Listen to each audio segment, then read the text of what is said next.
Assalamu alaikum. Wa alaikum salam. So being a Muslim, as you can already imagine, my main problem is with the Christian doctrine of Godhood of Jesus. So there's a couple of questions that are related.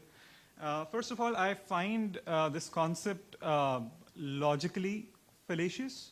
Like there are many aspects to its logical fallacy, as in maybe one of them could be that how can God be finite and then infinite at the same time? Like this is like it's like saying that there could exist a square circle. It's a logical fallacy, right? So when we say that Jesus was God or Son of God, we are actually saying that God existed in finitude during the life of Jesus, and He also is infinite at the same time. This is logically fallacious. Now, because you are you're coming from a historical standpoint. Did you want me to respond to that, or are you having it's a something relate. else? Like the same question continuing. So, because you're coming at it from a historical standpoint, another thing that adds, like the historical evidence that adds, like that supports this argument, is that the concept of Trinity, the word Trinity itself, it doesn't appear as a theological term till near the end of the 2nd century after Jesus.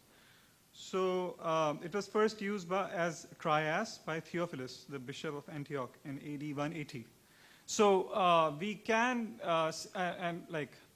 adding up to that, when you refer to Mark chapter 14, verse 62, which is what you say is the proof that Jesus claimed to be God, are you really applying the same criteria of objectivity that you were applying previously to the Quran when interpreting this as meaning that Jesus is claiming himself to be God? Because if you look at it completely objectively, looking at the entire text, there is nothing in the entire text that's saying that Jesus claimed to be God. And in fact, the verse that you yourself quote is actually saying Son of Man. So, I mean, these are great questions. Don't go anywhere. What's your name? Munzir. Munzir, where are you from? I'm from Pakistan. Pakistan. Bahut khushi hui aapse milke. I had the exact same questions when I was when I practiced Islam. What I want to point out is that first and foremost, what we have to see is what Jesus claimed for himself. Now, the secondary stuff that follows, the theological unfolding or unpacking of what he said, we can spend years and years debating what it means. But what did he say about himself? That's the first thing we want to look at. So, again, that's a historical perspective. Theologians argue all day long, back and forth, back and forth. You know, theologians argue all the time, and I just sit back and watch and smile because you can't really prove it one way or another. But when it comes to historical events, we can show with relative degrees of certainty, if the evidence is good, if the records are good, what the most likely conclusion is. So first, and let me give you an answer before, if you feel like interjecting, we can talk afterwards. First, I want to point out you are absolutely right. The term Trinity is not used till the end of the 2nd century. What is the doctrine of God called in the Quran? In Islam, what is the doctrine of God called? Tawheed. Tawheed. Is that in the Quran? No, the word Tawheed. The word Tawheed is a derived word from Ahad. Alhamdulillah, good. So you understand, the word Tawheed is not itself in the Quran. In the same way, the word Trinity is not itself in the Bible. This doesn't pose a problem. The Shahada is not found in the Quran. You have the components of the Shahada in the Quran, but you do not, hold on, you do not have La ilaha illallah Muhammad Rasulullah in that way found in the Quran. The components are found in the Quran. With the Trinity, the components are found in the Bible. So, the word Tawheed does appear in the Hadith.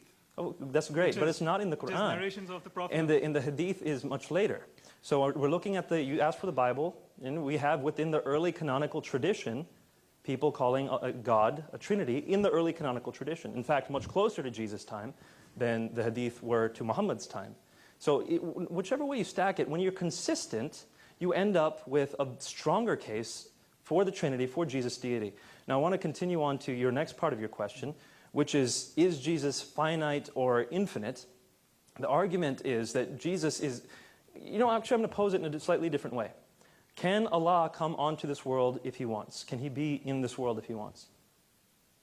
I wouldn't think so. You wouldn't think so. So Allah's omnipotence is limited. He can't come onto this world. It's like basically Allah Ta'ala cannot do logically fallacious thing. Like he cannot create a square circle, right?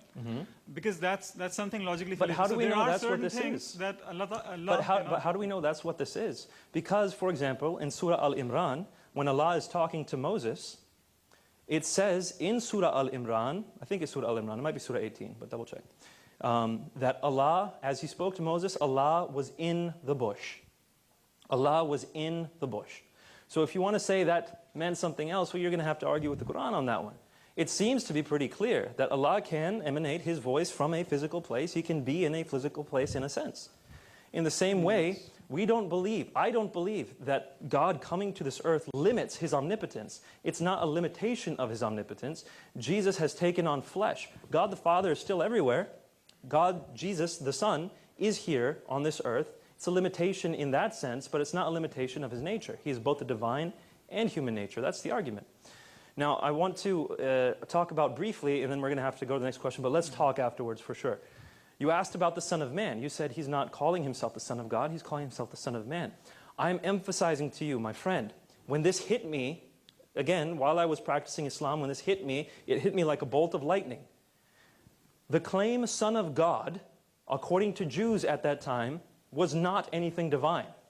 Adam was called the Son of God. Solomon was called the Son of God. In the Psalms it says, you are gods.